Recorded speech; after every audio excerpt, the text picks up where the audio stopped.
ദൈവത്തിൻ്റെ അളവറ്റ കൃപയിൽ നമ്മളായിരിക്കുന്നു. നമുക്കൊക്കെ അറിയാം, നമ്മളൊന്നും യുദ്ധത്തിൻ്റെ ഭീഷണിയിലല്ല, പ്രത്യേകിച്ച് യാതൊരുവിധ പ്രതികൂലവും നമ്മുടെ മുമ്പിലില്ല. ഇന്ന് ഈ കേരളത്തിൽ ഇങ്ങേയറ്റത്ത് നമ്മളായിരിക്കുമ്പം, ഇപ്പോൾ കാശ്മീരിലൊരു യുദ്ധം നടക്കുമ്പോൾ, ഇന്ത്യ പാകിസ്ഥാനുമായി ഏതെങ്കിലും ഒരു പ്രതിസന്ധി ഘട്ടത്തിൽ അല്ലെങ്കിൽ ഒരു യുദ്ധത്തിൻ്റെ ഒരു ഭീതിയിലായിരിക്കുമ്പോഴും നമ്മളെ സംബന്ധിച്ച് അതൊക്കെ വെറുതെ പത്രത്തിൽ വായിക്കുന്ന വാർത്തകൾ മാത്രമാണ്. അതൊരു വെറും വാർത്ത മാത്രമാണ്, അല്ലാതെ മറ്റൊന്നും നമുക്കില്ല. കാരണം ഏതെങ്കിലും ഒരു അങ്ങേയറ്റത്ത് നടക്കുന്ന ഒരു യുദ്ധം നമ്മൾ ഈ കേരളത്തിൽ ഇന്ന് വരെ അതിൻ്റെ ഒരു ഭീതി നമ്മൾ കേട്ടിട്ടില്ല. അതിനൊരു എക്സാമ്പിൾ പറഞ്ഞാൽ നമുക്കറിയാം, ഒരു കാലഘട്ടത്തിലൊക്കെ എൻ്റെയൊക്കെ ചെറുപ്പത്തിൽ പലപ്പോഴും ഈ ഗുജറാത്തിൽ നിന്നൊക്കെ ആളുകൾ വരും സഹായത്തിന് വേണ്ടി. ഞങ്ങളുടെ അവിടെ വെള്ളപ്പൊക്കമാണ്, ഞങ്ങളുടെ വീടും സ്ഥലമൊക്കെ ഒഴുകിപ്പോയി, വസ്ത്രമില്ല എന്നൊക്കെ പറഞ്ഞിട്ട് സ്ഥിരമായൊരു ചില കുറിപ്പ് കൊണ്ടൊക്കെ വരും, ഗവൺമെൻറ് അപ്രൂവലായിട്ടുള്ള. എന്നിട്ട് എന്തെങ്കിലും സഹായിക്കാനായിട്ട് പറയും. ഞാനിത് ആ ചെറുപ്പത്തിൽ അങ്ങനെ കണ്ട് മാത്രം പരിചയമുള്ളൂ. നമ്മുടെ വെള്ളപ്പൊക്കം അതെന്താ സാധനം, എന്താ അതെങ്ങനെ ഇരിക്കും നമുക്കറിയില്ലായിരുന്നു.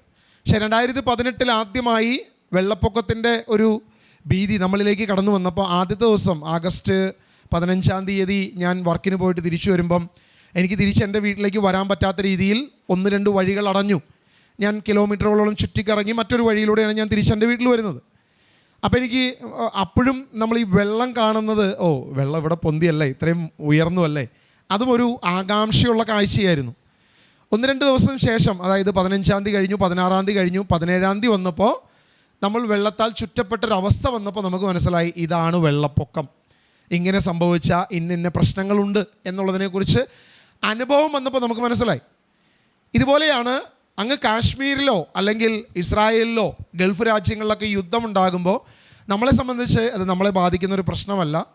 നമുക്കത് ദീപാവലിക്ക് പടക്കം പൊട്ടുന്ന പോലെയോ പെരുന്നാളിന് വെടിക്കെട്ട് പോലെയോ നമ്മളതിനെ കണ്ട് കാഴ്ചകളൊക്കെ ആസ്വദിച്ച് നമ്മൾ നിൽക്കും, അല്ലെങ്കിൽ മറ്റുള്ളവരോട് ഇങ്ങനെ പറഞ്ഞൊക്കെ ഇരിക്കും. അത് സ്വന്തം ജീവിതത്തിലോ സ്വന്തം അനുഭവത്തിലോ നമ്മളായിരിക്കുന്ന സ്ഥലത്തോ നമ്മുടെ ചുറ്റുപാടുകളിലോ വരുമ്പോഴാണ് ആ യുദ്ധവും അതിൻ്റെ ഭീതിയും ഒക്കെ നമുക്ക് ഒരു ആകുലതയുണ്ടാക്കുന്നത്. അല്ലാത്തോടത്തോളം കാലം നമ്മൾക്കത് ഒരു കാഴ്ച മാത്രമായിരിക്കും.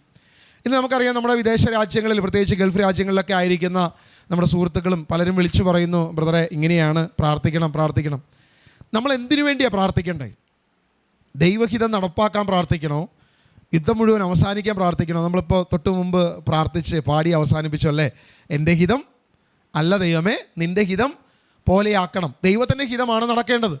ദൈവഹിതം നടക്കണമെങ്കിൽ നമുക്കറിയാം, ദൈവത്തിൻ്റെ പ്രവചനങ്ങളിൽ കർത്താവിൻ്റെ വചനം വളരെ വ്യക്തമായി സുവിശേഷങ്ങളിൽ നമ്മളോട് ഇങ്ങനെ പറഞ്ഞു, അവസാന ദിവസങ്ങളിൽ, അവസാന കാലഘട്ടങ്ങളിൽ യുദ്ധങ്ങളെക്കുറിച്ചും ഭീതികരമായ ചില വാർത്തകൾ നിങ്ങൾ കേൾക്കും. നമ്മൾ പറയും കർത്താവിൻ്റെ വരവ് അടുത്തിരിക്കുന്നു, അവൻ്റെ വരവ് വളരെ അടുത്തിരിക്കുന്നു, അവസാന മണിക്കൂറുകളിലാണ് നമ്മൾ നടന്നു പോകുന്നത്. ഇതെല്ലാം പറയുമ്പോഴും നമ്മുടെ ചുറ്റും യുദ്ധങ്ങളെക്കുറിച്ചും ഭീതികളെക്കുറിച്ചും നമ്മൾ കേൾക്കുമ്പോൾ നമ്മളെന്താ പറയുക, അതൊക്കെ അവസാനിക്കാൻ വേണ്ടി നമ്മൾ പ്രാർത്ഥിക്കും. അപ്പോൾ നമ്മൾ എന്തിനു വേണ്ടിയാണ് പ്രാർത്ഥിക്കേണ്ടത്? ദൈവഹിതത്തിന് വേണ്ടി പ്രാർത്ഥിക്കണോ, അതേ ദൈവഹിതത്തിന് എതിരായി പ്രാർത്ഥിക്കണോ? ഏത് പ്രാർത്ഥനയാണ് ദൈവം കേൾക്കുന്നത്? എന്താണ് നടപ്പിലാക്കപ്പെടുന്നത്? എവിടെയാണ് സംഭവിക്കുന്നത്? നമുക്ക് ഇങ്ങനെ പ്രാർത്ഥിക്കാം, കർത്താവേ തൻ്റെ ദാസരുടെ വിശ്വാസത്തെ അനുഗ്രഹിക്കണമേ, ആ വിശ്വാസത്തെ ബലപ്പെടുത്തണമേ, ദൈവിക സാന്നിധ്യം ആ വിശ്വാസികളുടെ മേൽ കടന്നു വരണമേ നമുക്ക് പ്രാർത്ഥിക്കാം.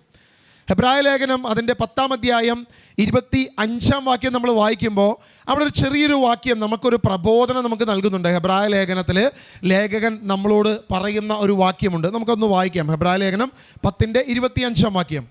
ചിലർ സാധാരണമായി ചെയ്യാറുള്ളത് പോലെ നമ്മുടെ സഭായോഗങ്ങൾ നാൾ ഉപേക്ഷിക്കരുത്.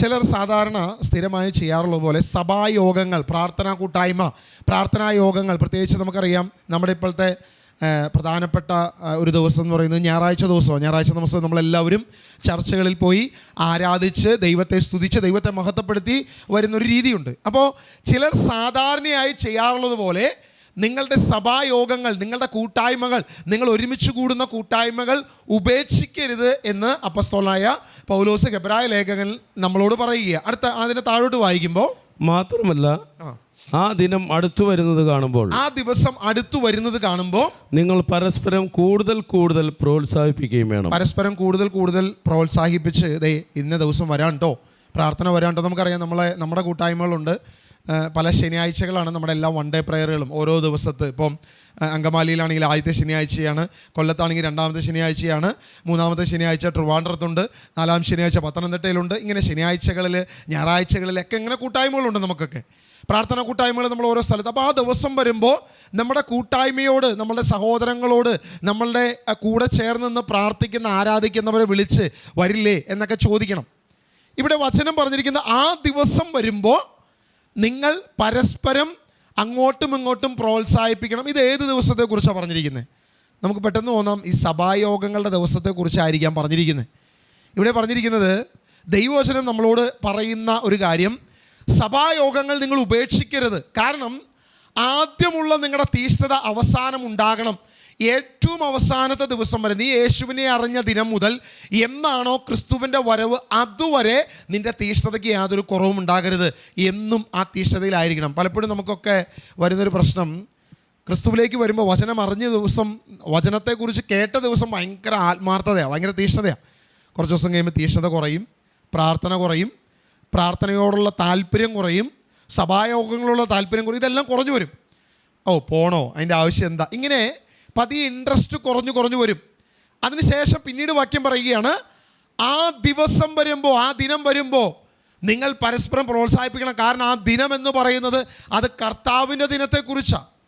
ഹെബ്രായ ലേഖകൻ ഈ വാക്യം എഴുതുമ്പോൾ പരിശുദ്ധാത്മാവ് ഇത് 2 ദിവസത്തെക്കുറിച്ച് പറയുന്നുണ്ട്. ഒന്ന്, ഹെബ്രായ ലേഖകൻ എഴുതുമ്പോൾ AD 70 ഇസ്രായേലിൽ നടക്കാൻ പോകുന്ന വലിയ പ്രതിസന്ധി, വലിയ യുദ്ധങ്ങൾ, ഇസ്രായേലിൻ്റെ ദേവാലയം പൂർണ്ണമായി അവശേഷിക്കപ്പെടുന്ന, അല്ലെങ്കിൽ കല്ലിന്മേൽ കല്ല് ശേഷിക്കപ്പെടാതെ നശിപ്പിക്കപ്പെടുന്ന ദിനത്തെക്കുറിച്ച്, യേശു പ്രവചിച്ച ആ ദിനത്തെക്കുറിച്ച് ഇവിടെ ലേഖകൻ പറയുക. ആ ദിനം അടുത്തു വരുമ്പോൾ നിങ്ങൾ പരസ്പരം പൂർണ്ണമായി പ്രോത്സാഹിപ്പിച്ചുകൊണ്ട് പ്രാർത്ഥനയിൽ കൂടുതൽ ബലപ്പെട്ട്, വിശ്വാസത്തിൽ കൂടുതൽ ബലപ്പെടുവാൻ വേണ്ടി നിങ്ങൾ അന്യോന്യം പ്രോത്സാഹിപ്പിക്കണം.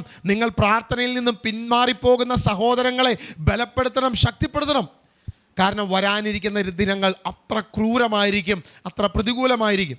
ഇത് AD 70 വരുന്ന ആ വലിയ ഇസ്രായേലിന് വരാനിരിക്കുന്ന നാശത്തെക്കുറിച്ച്, യേശു പ്രവചിച്ച ആ വലിയ പ്രതിസന്ധിയെക്കുറിച്ച് പറയുന്നു.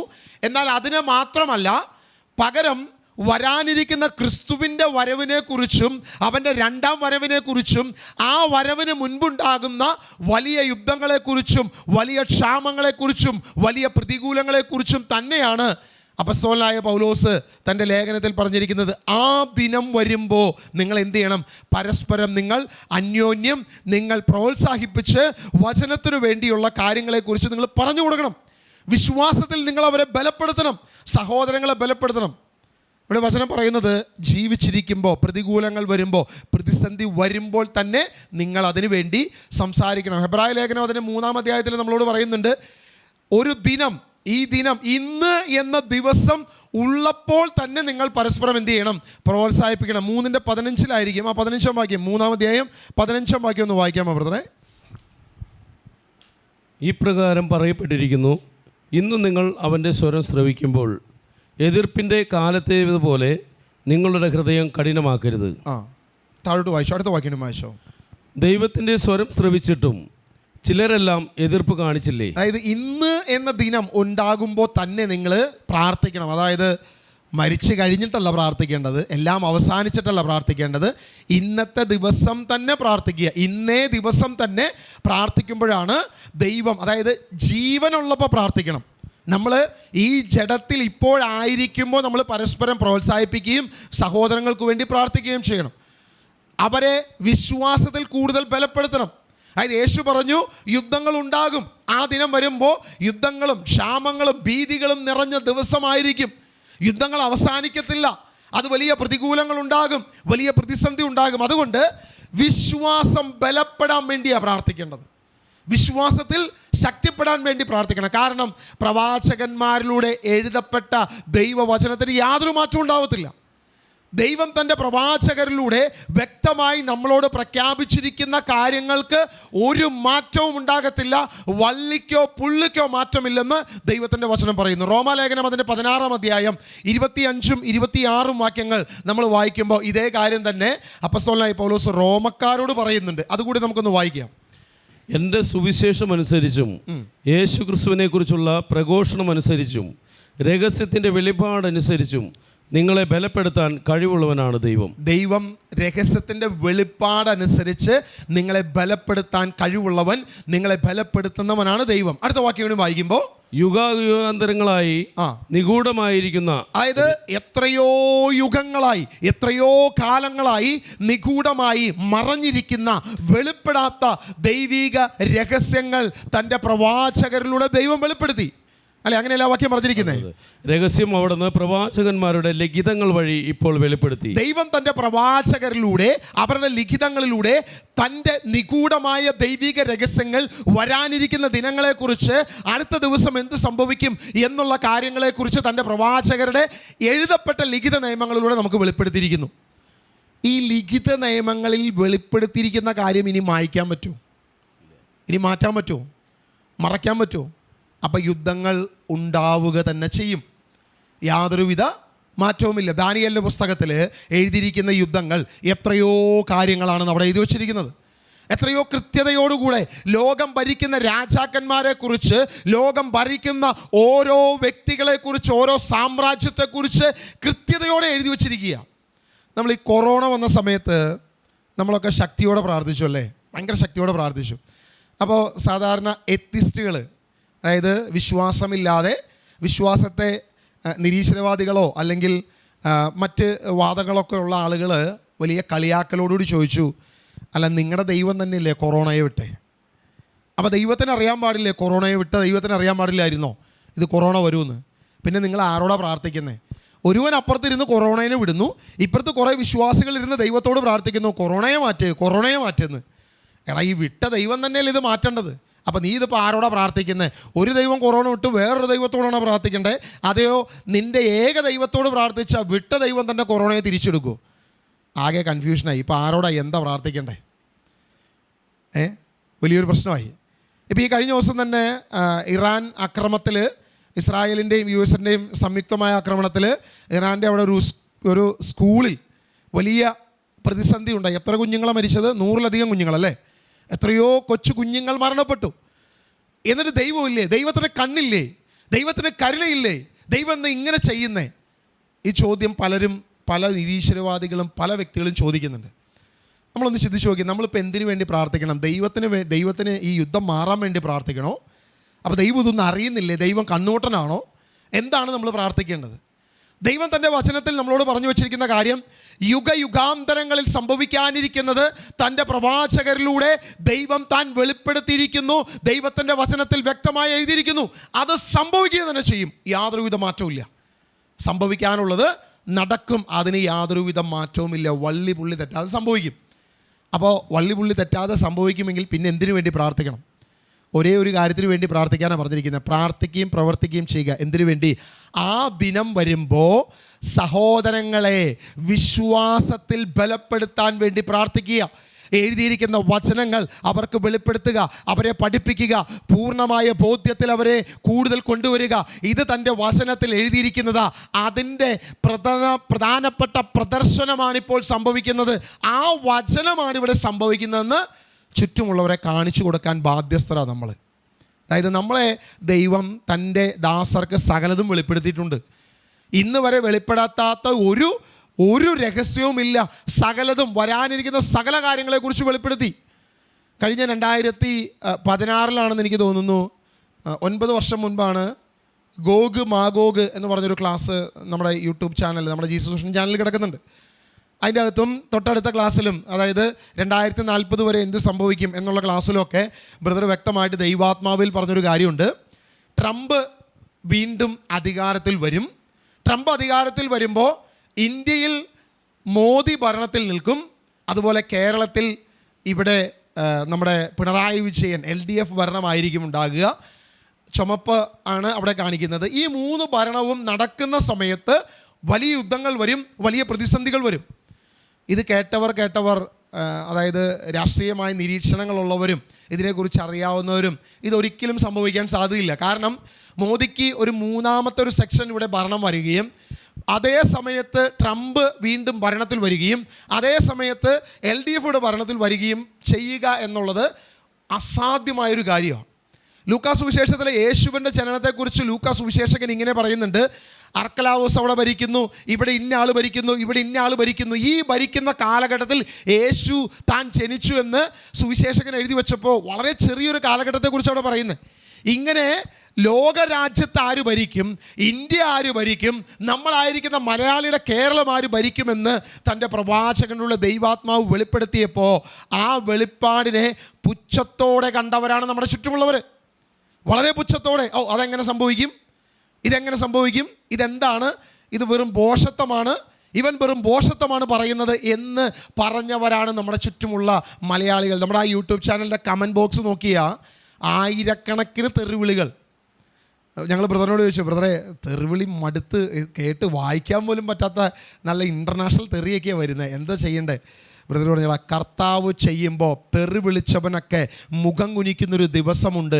കാരണം ദൈവം തൻ്റെ ആത്മാവ് വെളിപ്പെടുത്തുന്നത് അത് സ്വർഗത്തിൻ്റെ വെളിപ്പെടുത്തലാണ്, അത് മാറ്റമില്ലാത്ത സത്യമാണ്, അത് നടക്കുക തന്നെ ചെയ്യുമെന്ന് ദൈവത്തിൻ്റെ പ്രവാചകൻ അന്ന് പറഞ്ഞതാണ്. നമ്മൾ ചിന്തിച്ചു നോക്കി, ലോകം ബോഷ എന്ന് വിളിക്കും ദൈവത്തിൻ്റെ ആത്മാവിനെ. ദൈവത്തിൻ്റെ ആത്മാവിൽ സുവിശേഷം പറയുന്ന നമ്മളെ, ദൈവത്തിൻ്റെ വചനം പറയുന്നവരെ, ദൈവത്തിൻ്റെ പ്രവചനം പറയുന്നവരെ ലോകം ബോഷ എന്ന് വിളിക്കും. പൗലോസ് പറഞ്ഞു, ലോകത്തിന് ഞങ്ങൾ ബോഷന്മാർ, എന്നാൽ ഞങ്ങൾ ക്രിസ്തുവിൻ്റെ സുവിശേഷം പ്രഘോഷിക്കും. കാരണം ലോകത്തിന് ബോഷമാണെങ്കിലും ഞങ്ങൾക്ക് അത് ദൈവിക രഹസ്യങ്ങളുടെ വെളിപ്പാടുകളാ. അത് ദൈവം ഒരു നാൾ വെളിപ്പെടുത്തുന്ന ദൈവിക രഹസ്യങ്ങൾ, അത് സംഭവിക്കുക തന്നെ ചെയ്യും, മാറ്റമില്ല. പൗലോസ് വളരെ പ്രധാനപ്പെട്ട, ഇന്നത്തെ ഏറ്റവും പ്രധാനപ്പെട്ട ഒരു നഗരത്തിൽ, ഒരു വളരെ പ്രധാനപ്പെട്ട ഒരു ടൗണിൽ സുവിശേഷം പ്രസംഗിക്കാനായിട്ട് വന്നു. അപ്പോസ്തല പ്രവൃത്തി 17-ാം അധ്യായത്തിൽ നമ്മളത് വായിക്കുന്നുണ്ട്. 17-15 മുതൽ വാക്യങ്ങൾ നമ്മൾ വായിക്കുമ്പം ഏറ്റവും പ്രധാനപ്പെട്ട ഒരു സ്ഥലം, ഇന്നത്തെ മോഡേൺ ഗ്രീസിലെ ഏറ്റവും തലസ്ഥാനമായ ഏതൻസിൽ ചെന്ന് വചനം പറയുമ്പോൾ ഉണ്ടായ ഒരു സംഭവത്തെക്കുറിച്ച് നമുക്കവിടെ വായിക്കാം. 15 മുതൽ വാക്യങ്ങളൊന്ന് വായിക്കാം. പൗലോസിൻ്റെ കൂടെ പോയിരുന്നവർ അവനെ ആഥൻസിൽ കൊണ്ടുചെന്നാക്കി. സീലാസും തീമോത്തിയോസും കഴിയുന്നത് വേഗം തൻ്റെ അടുക്കൽ എത്തിച്ചേരണമെന്ന അവൻ്റെ നിർദ്ദേശവുമായി അവർ തിരിച്ചു പോന്നു. അടുത്ത വാക്യം വായിച്ചു ബ്രദറെ. പൗലോസ് അവരെയും പ്രതീക്ഷിച്ച് ആഥൻസിൽ താമസിക്കവേ നഗരം മുഴുവൻ വിഗ്രഹങ്ങൾ കൊണ്ട് നിറഞ്ഞിരിക്കുന്നത് കണ്ട് അവൻ്റെ മനസ്സിൽ വലിയ ക്ഷോഭമുണ്ടായി. അതായത് ഇവിടെ പൗലോസ് നിൽക്കുന്ന സ്ഥലം എന്ന് പറയുന്നത് ഏതൻസ് എന്ന് പറയുന്ന ഒരു വലിയ കുന്നാണ്. അന്നത്തെ കാലഘട്ടത്തിൽ ഏറ്റവും വലിയ രീതിയിൽ വളർച്ചയുള്ള ഒരു വലിയ പട്ടണം. മാത്രമല്ല അതൊരു ശരിക്കും പറഞ്ഞാൽ എല്ലാ തരത്തിലുമുള്ള വലിയ കാര്യങ്ങളുടെ ഒരു ജന്മസ്ഥലം. അതായത് ഇന്ന് നമ്മൾ സ്വതന്ത്രമായി ചിന്തിക്കുകയും പ്രവർത്തിക്കുകയും ചെയ്യുന്നത് ഒരു ജനാധിപത്യ വ്യവസ്ഥയിലാണ്. ഈ ജനാധിപത്യ വ്യവസ്ഥയുടെ ജന്മസ്ഥലം എന്ന് പറയുന്നത് ഈ ഏതൻസാണ്. രണ്ട്, നമ്മൾ നോക്കിക്കഴിഞ്ഞാൽ എല്ലാ കലകളുടെയും ജന്മസ്ഥലം ഈ പറയുന്ന ഏതൻസ് തന്നെയാണ്. ഭാഷകളുടെ ജന്മസ്ഥലം, സാഹിത്യത്തിൻ്റെ, ശാസ്ത്രത്തിൻ്റെ, തത്വശാസ്ത്രങ്ങളുടെ എല്ലാം ജന്മസ്ഥലം ഏതാണെന്ന് നോക്കിക്കഴിഞ്ഞാൽ ഇതേ ഏതൻസ് തന്നെയാണ് ഈ പറയുന്ന എല്ലാത്തിൻ്റെയും ജന്മസ്ഥലം. ഇനി അന്നത്തെ ഈ പറയുന്ന ഏതൻസിലാണ് സോക്രട്ടീസ് ജനിച്ചത്, പ്ലേറ്റോ ജനിച്ചത്. അതായത് തത്വചിന്തയുടെ ഏറ്റവും ഉന്നതിയിൽ നിൽക്കുന്ന ഏറ്റവും പ്രധാനപ്പെട്ട രണ്ട് വ്യക്തികളാണ്, ഒന്ന് സോക്രട്ടീസ്, രണ്ട് പ്ലേറ്റോ. ഈ കാലഘട്ടത്തിൽ പോലും ഇവരുടെ രണ്ടുപേരുടെയും ജന്മസ്ഥലമായി ഈ ഏതൻസ്, അത് ബി സി 3-ാം നൂറ്റാണ്ടിലൊക്കെ ഇവർ ജനിക്കുകയും ഇവരുടെ തത്വചിന്തയും അവിടെ ശക്തമായി നിൽക്കുന്ന ഒരു സ്ഥലമാണ് ഈ പറയുന്ന ഏതൻസ്. ഇനി അതുമാത്രമല്ല, എപ്പിക്യൂരിയൻ ചിന്താഗതി, അതായത് ലോകത്തിൻ്റെ സുഖങ്ങൾ, സന്തോഷങ്ങൾ അത് ശരീരത്തിൽ ഒരുവൻ അനുഭവിക്കണമെന്ന് പറയുന്ന 2000 വർഷം മുൻപ് ജീവിച്ചിരുന്ന എപ്പിക്യൂരിയൻ എന്ന് പറയുന്ന ഒരു വ്യക്തിയുടെ ആ ചിന്താഗതി അടങ്ങിയിരുന്ന സ്ഥലമാണ് ഈ പറയുന്ന ഏതൻസ്. ഇനി നോക്കിക്കഴിഞ്ഞാൽ സെനോ, അദ്ദേഹത്തിൻ്റെ ആ ഒരു രീതി, അതായത് അദ്ദേഹം പഠിപ്പിച്ചിരുന്ന ഒരു സ്റ്റോയിക് ചിന്താഗതി, ഈ ചിന്താഗതിയുടെ ഉറവിടവും ഈ പറയുന്ന ഏതൻസ് തന്നെയായിരുന്നു. അപ്പോൾ ഇന്ന് നമ്മൾ കാണുന്ന എല്ലാ ആധുനികതയുടെ, തത്വചിന്തയുടെ, വലിയ വളർച്ചയുടെ എല്ലാത്തിൻ്റെയും ജന്മസ്ഥലമായ ഈ ഏതൻസിൽ ഈ പറയുന്ന വ്യക്തികളും ഈ പറയുന്ന ചിന്താഗതികളും ഇതെല്ലാം നിറഞ്ഞു നിൽക്കുമ്പോൾ, ഇതുകൊണ്ടെല്ലാം സമ്പുഷ്ടമായി അനുഗ്രഹമായി ഈ രാജ്യം മുഴുവൻ നിൽക്കുമ്പോൾ പൗലോസ് നോക്കുമ്പോൾ അവിടെ കാണുന്ന കാഴ്ച എന്താണെന്നാ 17-ാം വാക്യം വായിക്കുന്നത്. അവിടെ പൗലോസ് അതിൻ്റെ ചുറ്റും കണ്ടൊരു കാഴ്ച എന്താ? ആ വാക്യം ഒന്നുകൂടി വായിച്ച ബ്രദറെ. അതിനാൽ സിനഗോഗിൽ വച്ച് യഹൂദന്മാരുമായും മറ്റു ഭക്തജനങ്ങളുമായും പൊതുസ്ഥലത്ത് വെച്ച് എല്ലാ ദിവസവും അവിടെ കൂടിയിരുന്നവരുമായും അവൻ വാദപ്രതിവാദം നടത്തി. അടുത്ത വാക്യം വായിച്ചോ. ചില എപ്പിക്കുരിയൻ ചിന്തകരും. ഓക്കെ, അല്ല 16 വാക്യം ഒന്ന് വായിക്കാമോ? 16. പൗലോസ് അവരെയും പ്രതീക്ഷിച്ച് ആഥൻസിൽ താമസിക്കവേ. ആഥൻസ് അവിടെ എന്താ കണ്ടത് പൗലോസ്? നഗരം മുഴുവൻ വിഗ്രഹങ്ങൾ കൊണ്ട് നിറഞ്ഞിരിക്കുന്നത് കൊണ്ട് അവൻ്റെ മനസ്സിൽ വലിയ ക്ഷോഭമുണ്ടായി. അതായത് എല്ലാ തത്വചിന്തയുണ്ട്, ജനാധിപത്യമുണ്ട്, ഈ പറയുന്ന കലയുണ്ട്, സാഹിത്യമുണ്ട്, ശാസ്ത്രമുണ്ട്, തത്വശാസ്ത്രമുണ്ട്, ലോകത്തിൻ്റെ എല്ലാ അറിവ് കൊണ്ടും നിറകുടമായി നിൽക്കുന്ന ഒരു സ്ഥലമാണ് ഏത്? ഏഥൻസ്. പക്ഷേ ഈ ഏഥൻസിൽ എന്തിരിക്കുക? മുഴുവൻ വിഗ്രഹങ്ങൾ. ഇനി സകല ഗ്രീക്ക് ദേവതമാരും എവിടെ ഇരിക്കുന്നേ? ഈ പറയുന്ന ഏഥൻസ്. ഇനി ഏഥൻസ് എന്നുള്ള പേര് പോലും അഥേന എന്ന ദേവതയുടെ പേരാണ്. അതായത് അഥേന എന്ന ദേവതയാണ് യഥാർത്ഥത്തിൽ ഏഥൻസ് എന്ന പേരിൻ്റെ കാരണക്കാരൻ പോലും. അപ്പോൾ എല്ലാ അറിവുമുണ്ട്, എല്ലാ തത്വശാസ്ത്രമുണ്ട്, എന്നിട്ട് ഇവൻ ആരാധിക്കുന്നത് എന്തിനാ? വെറും പൊട്ട വിഗ്രഹത്തെ, ഒന്നും ചെയ്യാൻ കഴിയാത്ത വെറും വിഗ്രഹത്തെയാണ് ഇവൻ ആരാധിക്കുന്നത്. അപ്പോൾ എല്ലാ അറിവുമുണ്ട്, എല്ലാ തത്വശാസ്ത്രമുണ്ട്, എന്നിട്ട് അവൻ ആശ്രയിക്കുന്നത് എവിടെയാണ്? ഈ വിഗ്രഹത്തെ. ഇവൻ ആശ്രയം മുഴുവനും, ഇവൻ്റെ പ്രാർത്ഥനയും ആരാധനയും മുഴുവൻ എവിടെയാണ്? അവിടുത്തെ ജനത്തിൻ്റെ ആരാധന എവിടേക്കാണ്? ഈ വിഗ്രഹത്തിലേക്ക്. ഇത് തന്നെയല്ലേ നമ്മുടെ ഇന്നത്തെ കാലഘട്ടവും? എല്ലാ തത്വചിന്തയുമുണ്ട്. ഇപ്പോൾ കേരളം നോക്കിക്കഴിഞ്ഞാൽ വിദ്യാഭ്യാസമുള്ളവരുടെ ഒരു വലിയ സോണാണ് കേരളം. അതായത് നോർത്ത് ഇന്ത്യ വെച്ച് നോക്കിക്കഴിഞ്ഞാൽ കേരളമാണ് ഭയങ്കര വിദ്യാഭ്യാസമുള്ള സ്ഥലം. സൗത്ത് ഇന്ത്യയിൽ തന്നെ നോക്കിക്കഴിഞ്ഞാൽ നമ്മളെപ്പോഴും സൗത്ത് ഇന്ത്യയിലുള്ള പല സംസ്ഥാനങ്ങളെ കളിയാക്കും, മണ്ടന്മാർ എന്നൊക്കെ പറയും. നമ്മൾ ഭയങ്കര അറിവും വിദ്യാഭ്യാസവുമുള്ള ശ്രേഷ്ഠന്മാരാണ്. പക്ഷെ വിശ്വാസത്തിൻ്റെ കാര്യത്തിൽ നമ്മളെ പറ്റിക്കാൻ പറ്റുന്ന അത്ര തരത്തിൽ വേറെ ലോകത്ത് ഒരാളെയും പറ്റിക്കാൻ പറ്റത്തില്ല. സകല വിഗ്രഹവും നമ്മളെ പറ്റിക്കും, സകല ചിന്തകൾ നമ്മളെ പറ്റിക്കും, എല്ലാവരും നമ്മളെ പറ്റിക്കും. ഇതാണ് നമ്മുടെ പ്രശ്നം. എല്ലാ അറിവുമുണ്ട്, എല്ലാ മേഖലയും ഉണ്ട്. ഇവിടെ ദൈവം നമ്മളോട് പറഞ്ഞിരിക്കുന്നൊരു കാര്യം, അപ്പസ്തോലനായ പൗലോസിനെ അവരവിടെ വിളിക്കുന്നത് എന്താ? ബോഷ എന്നാണ് വിളിക്കുന്നത്. കാരണം പൗലോസ് അവിടെ ഒരു സുവിശേഷം പ്രഖ്യാപിച്ചു, ഒരു സുവിശേഷം പ്രഘോഷിച്ചു. എന്താണ് പൗലോസിൻ്റെ സുവിശേഷം? പൗലോസിൻ്റെ സുവിശേഷം യേശുവാണ് ക്രിസ്തു, അവൻ ഞങ്ങൾക്ക് വേണ്ടി ഈ ഭൂമിയിൽ മനുഷ്യനായി വന്നു, അവൻ മരിച്ചു, അവൻ ഉയർത്തെഴുന്നേറ്റു, അവൻ വീണ്ടും വരും, അവൻ നമുക്ക് വേണ്ടി രക്ഷയായി മാറി, നമ്മുടെ പാപങ്ങൾക്ക് വേണ്ടി അവൻ ക്രൂശിൽ മരിച്ചു എന്നുള്ളതാണ് പൗലോസിൻ്റെ സുവിശേഷം. പൗലോസ് ഈ സുവിശേഷം പ്രഖ്യാപിക്കുകയും വരാനിരിക്കുന്ന കാര്യങ്ങളെക്കുറിച്ച് പ്രബോധനങ്ങൾ നടത്തുകയും ചെയ്തപ്പോൾ അവിടെ ഉണ്ടായിരുന്ന വലിയ തത്വചിന്തകന്മാരും എല്ലാവരും പൗലോസിനെ വിളിച്ചു, ഏ ബോഷ, ഏ മണ്ട, ഏ വിവരമില്ലാത്തവനെ, ഏ ബോധമില്ലാത്തവനെ എന്ന് പൗലോസിനെ വിളിക്കാൻ തുടങ്ങി. ഇന്ന് നമ്മുടെ ചുറ്റും ഉള്ള ആളുകൾ നമ്മളോട് ചോദിക്കുന്നത് തന്നെയാണ്, നീ എന്തിനാ പ്രാർത്ഥിക്കുന്നത്? നിൻ്റെ ദൈവമല്ലേ യുദ്ധം അയച്ചത്? നിൻ്റെ ദൈവമല്ലേ കൊറോണ അയച്ചത്? ആ അയച്ച ദൈവത്തോട് നീ എന്തിനാ പ്രാർത്ഥിക്കുന്നേ? അങ്ങനെ പ്രാർത്ഥിച്ച ദൈവം കൊറോണയെ മാറ്റുമോ? അങ്ങനെ പ്രാർത്ഥിച്ച ദൈവം യുദ്ധം മാറ്റുമോ? ട്രംപിനെ അവിടെ കൊണ്ടുവന്ന് അമേരിക്കയുടെ പ്രസിഡൻ്റാക്കി നിർത്തിയത് നിൻ്റെ ദൈവമല്ലേ? ആ വട്ടനല്ലേ ഇപ്പോൾ എന്ത് ചെയ്യുന്നേ? ഈ യുദ്ധം മുഴുവൻ നടത്തുന്നത്. ഇസ്രായേലിൻ്റെ പ്രസിഡൻ്റായി ബീബിയെ കൊണ്ടുവന്ന് നിർത്തിയത് നിൻ്റെ ദൈവം അറിയാതെയാണോ? അവനല്ലേ ഇപ്പോൾ ഈ യുദ്ധം നടത്തുന്നത്? ഇങ്ങനെ നമ്മളോട് പലരും ചോദിക്കും. യഥാർത്ഥത്തിൽ നമ്മൾ പ്രാർത്ഥിക്കേണ്ടത് എന്താണ് എന്ന് ചോദിച്ചാൽ വളരെ വ്യക്തമായി ഹെബ്രായ ലേഖനം നമ്മളോട് പറഞ്ഞു, ആ ദിനം വരുമ്പോൾ സഹോദരങ്ങളോട് പ്രവാചകന്മാർ മുഖേന യുഗയുഗാന്തരങ്ങളായി മറഞ്ഞിരുന്ന രഹസ്യങ്ങൾ ദാനിയേലിലൂടെ ദൈവം വെളിപ്പെടുത്തിയത്, യോഹന്നാനിലൂടെ ദൈവം വെളിപ്പെടുത്തിയത്, ദൈവത്തിൻ്റെ പ്രവാചകരിലൂടെ, ദൈവത്തിൻ്റെ ദൂതന്മാരിലൂടെ ദൈവം വെളിപ്പെടുത്തിയത് സംഭവിക്കുക തന്നെ ചെയ്യും. അതിന് യാതൊരുവിധ മാറ്റവുമില്ല, അത് നടക്കുക തന്നെ ചെയ്യും. പക്ഷേ ഇതാ മണിക്കൂർ അടുത്തിരിക്കുന്നു, ഇതാ നിമിഷങ്ങളിലേക്ക് ഇനി ചുരുങ്ങിയിരിക്കുന്നു. കർത്താവിൻ്റെ വരവിൻ്റെ ദിനമായി ഒരുങ്ങിയിരിക്കുവിൻ.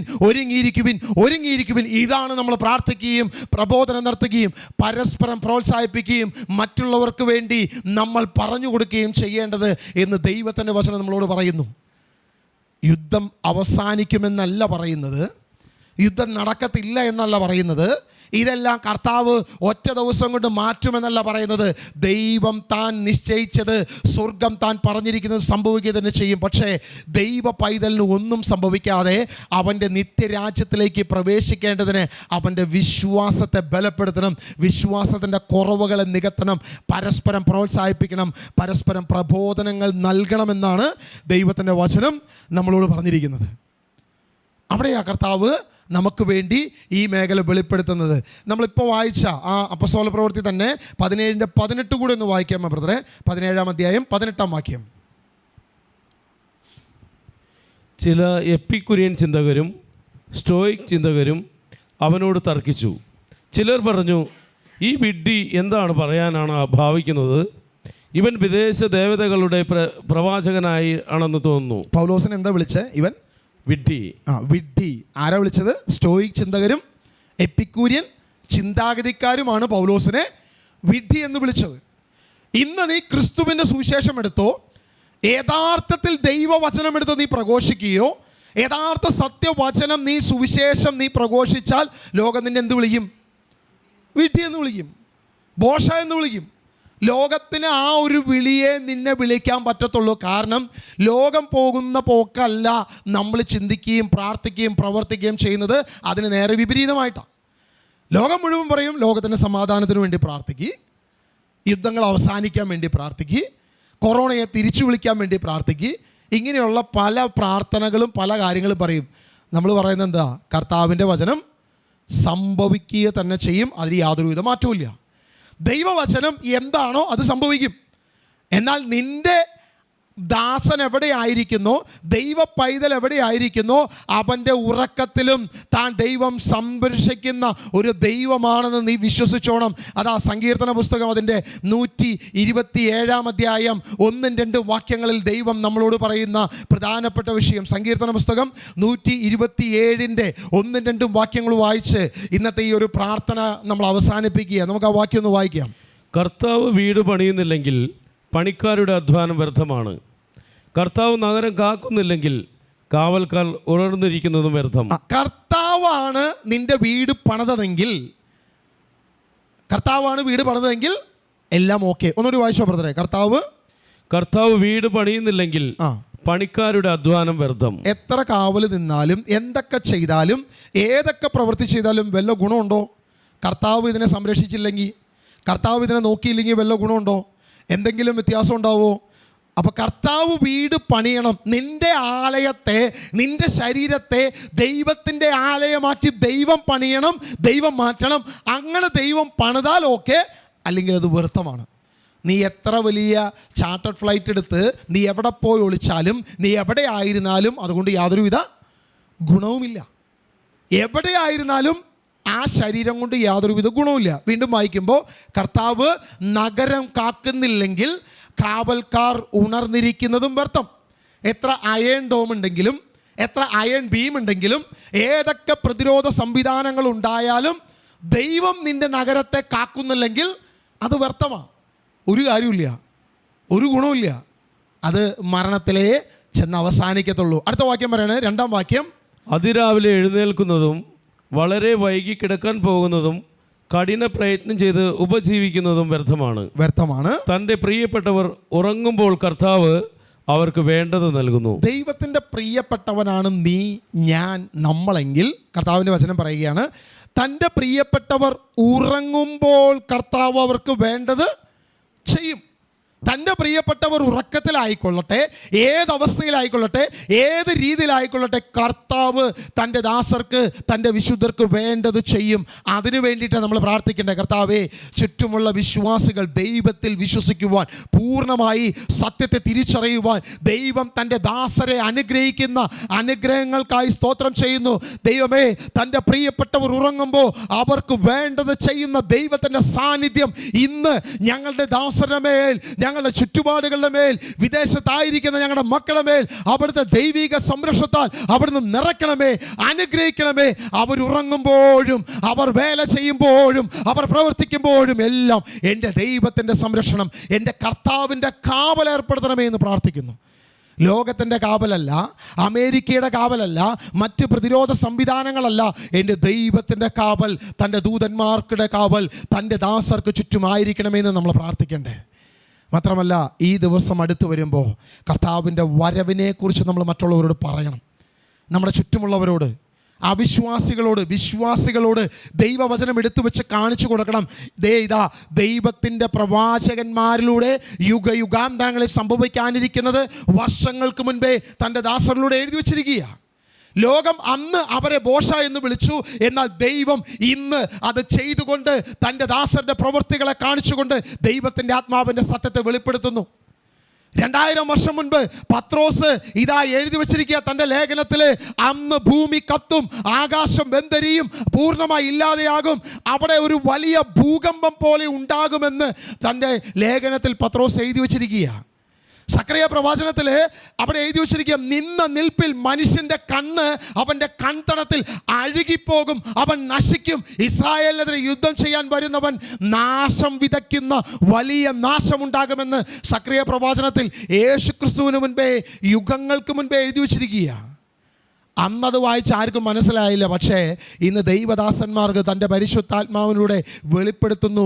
അണുവായുധങ്ങളും ബോംബുകളും ഇന്നുള്ള എല്ലാവിധ മാരകമായ പ്രഹരശേഷിയുള്ള സകലവിധ മേഖലകളിലൂടെയും ഇന്ന് മുന്നോട്ട് പോകുമ്പോൾ നമുക്കൊരു കാര്യം തിരിച്ചറിയാം. വലിയ പ്രതിസന്ധിയിൽ നമ്മളായിരിക്കുമ്പോൾ ദൈവം തൻ്റെ പ്രവാചകരിലൂടെ, ദൈവം തൻ്റെ ദാസരിലൂടെ യുഗങ്ങൾക്ക് മുൻപേ എഴുതപ്പെട്ട ദൈവവചനത്തിൻ്റെ സത്യങ്ങളാണ് ഇന്നും സംഭവിച്ചുകൊണ്ടിരിക്കുന്നത്. നിൻ്റെ ചുറ്റുമുള്ള അവിശ്വാസിയോട് നീ ഈ ദൈവവചനം കാണിച്ചു കൊടുത്തിട്ട് പറയണം, ദൈവത്തിൻ്റെ വചനത്തിന് തെറ്റത്തില്ല, ദൈവത്തിൻ്റെ ആത്മാവിന് തെറ്റത്തില്ല, ദൈവത്തിൻ്റെ ദാസന്മാർക്ക് തെറ്റത്തില്ല. നീ ബോഷ എന്ന് വിളിച്ച, നിങ്ങൾ ബോഷ എന്ന് വിളിച്ച, ലോകത്തിൻ്റെ തത്വചിന്തകൾ ബോഷ എന്ന് വിളിച്ച, വർഷങ്ങൾക്ക് മുൻപേ അത് വിളിച്ച് തള്ളിയ ദൈവവചനം ഇന്നും സംഭവിച്ചു കൊണ്ടിരിക്കുന്നു. യാതൊരുവിധ മാറ്റവുമില്ലാതെ ലോകത്തത് സംഭവിക്കുക തന്നെ ചെയ്യും.